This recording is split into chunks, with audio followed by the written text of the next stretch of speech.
Hello everyone, welcome to a new video. I'm Mehmet from Memli Coffee Lab, and today I'm going to show you how to taste an espresso. In the world of coffee, there's two teams, right? Team pour-over and team espresso. Mostly for people enjoying a pour-over, espresso seems a little bit strong, very intense, and it's kind of hard to perceive the flavor on an espresso than in a pour-over. And for espresso lovers, well, they need that intensity, that strength, and that character that sometimes you don't find on a pour-over. Here, I'm going to show you how to taste espresso and actually to perceive the flavors. I myself tend to drink slightly more pour-overs than espressos. However, from time to time, I like to also enjoy a very nicely pulled espresso shot. And because I've been releasing a lot of video about brewing, in this video, we're going to start by tasting an espresso with an eye of a pour-over lover. And then in the next video, we will do the opposite, how to taste or prepare a pour-over, a brewed method with an eye of an espresso lover. First and foremost, let's prepare our tasting. You're going to need water, not sparkling water, just room temperature, normal water, ideally the one you use for brewing. The idea of having water is not to cleanse your palate here, but to prepare it for the espresso. So that's why just normal water. Then you need a cup, ideally with a larger base, because we want to open up the espresso. And then whatever you are using to pull your espresso shots. But you want a larger bowl, larger mug or larger cup, and a water cup. Let's pull our shot of espresso. I'll come back with all the detail about the shots, and then we'll start the tasting. All right, so what I have here is my espresso shot. I've used our Adora Catuai natural processed coffee from Panama. Beautiful coffee, 2 weeks off the roast, perfect to consume pour-over or espresso. This is our light to medium roast with 1 minute and 15 seconds of development time. I've used our Didding Sweet Lab for the grinder at 1.4 on the setting. Here I did a slightly more modern shot with this, what we call turbo shot, using 18 grams of coffee for 53 to 54 grams of water at 23 seconds at 203 degrees. And what you'll do first is to analyze the crema just to check that it is fresh. That's the entire purpose of that crema. But what you want is to really transpose it into the larger cup to open up the coffee. Our details about how I pull the espresso shots, I've been using a paper filter, a mesh screen, a WDT tool, and a classic barista household tamper. Here we go. What you do first is to smell it.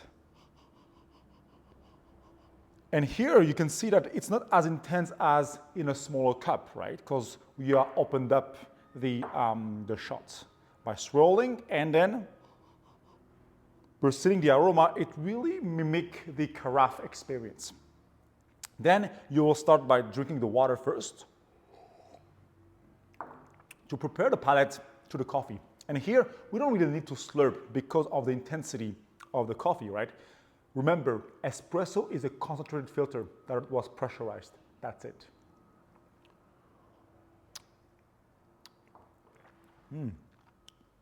So no need to slurp to really experience all the flavor. And first, what you will focus on is the general flavor complexity. Let's not focus on texture, acidity after taste, just on the sweet, acid, bitter, balance, maybe umami or salty as well.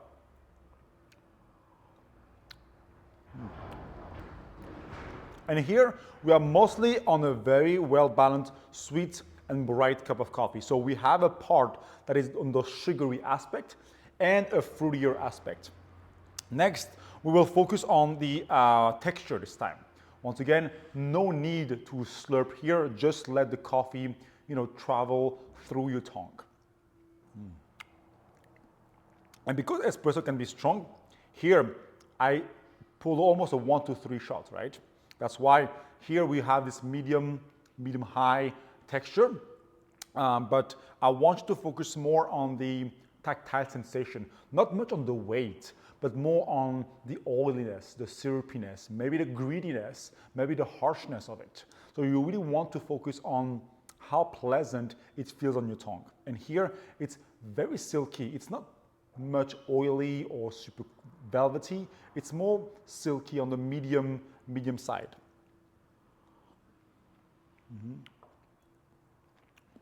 Very beautiful. Then you will move on to aftertaste.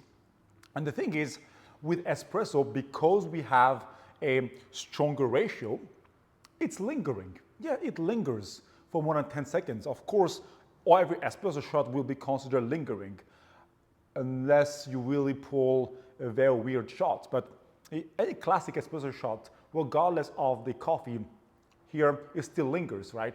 As I'm talking 15, 20, even in 1 minute, it will still be there. That's why you can drink some water. But when you assess the aftertaste, I want you to look at defects like astringency, right? If you feel some dryness, it can be due to some channeling, some bad grooming or pack preparation, or roasting defect, or green defect, right? So you really want to check first the aftertaste defect. Just swallowing, a bit dry. Check the upper palate. Still salivating here, so there's not much dryness on the aftertaste. And then you look at the notes that comes in, right? And here that's why we have this sweeter, almost candy sweet, sugary, maybe brown sugar note that comes on the aftertaste. So on the aftertaste, I check just if it's dry or not, and then the tertiary notes. Right? You have the, let's try to find at least 2 to 3 flavor notes or things that it remind us of when we're tasting an espresso. Of course, it depends on the coffee and the roaster. Remember that 80% of the job has been done with a great coffee and a great water. So you need to take that into consideration before focusing on your espresso. Then, after some time, we can focus on the brightness now. Because when it was too hot, too fresh, of course you feel like the kind of punch in your face. But actually, when you let it sit for just a minute, not too long, it actually becomes much more pleasant.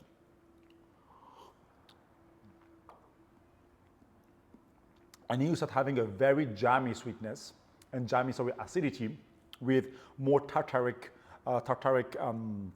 quality, reminding us of like wininess, grape, and that's because mostly it's a natural process. It's not really citric, not malic. You have more this grape-like, berry-like acidity. And that's where you can have more visibility about the flavor notes. Here you can really start tasting the grapes out of the grapes out of this coffee. From time to time, cleanse your palate. It's still good. Still a good habit to do to kind of refresh your mind. And something I've been doing as I was tasting, but I forgot to mention, is that whenever you are tasting, the same as in a pour-over, you always smell a little bit and then get a sip. Do the same thing with the espresso, but remember you need to open up that shot with a different cup.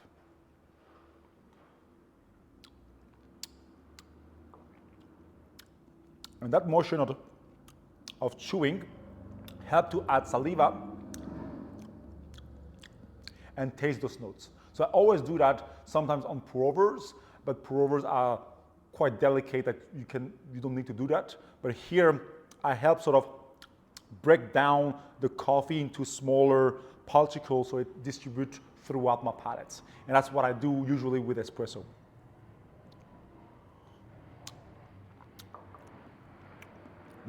So we get a grape, we get some papaya in the tropical fruit, very floral. And the florality comes mostly in the middle, and then some sugary quality on the finish.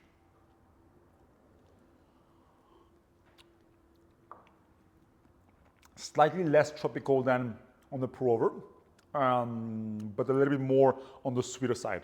It's also because I use a different roast profile. I use my more light to medium roast for this espresso rather than a very light one for the pour-over. You can use both at any for any method. It's just to help the extraction. In the same way as a 1 cup pour over takes you a good 5-6 minutes to drink, I like to drink my espresso within 5-6 minutes as well. Let it cool down until it reaches about body temperature, and it should be a delicious cup of coffee. If not, we can do some dial in. But usually when we dial in, we focus on just the acidity, sweetness, bitterness, we fix it, but we should take slightly more time to assess the texture, the dryness, and then the flavor notes.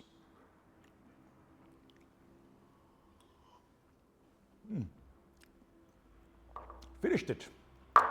Beautiful. I hope you'll learn something about how to taste espresso.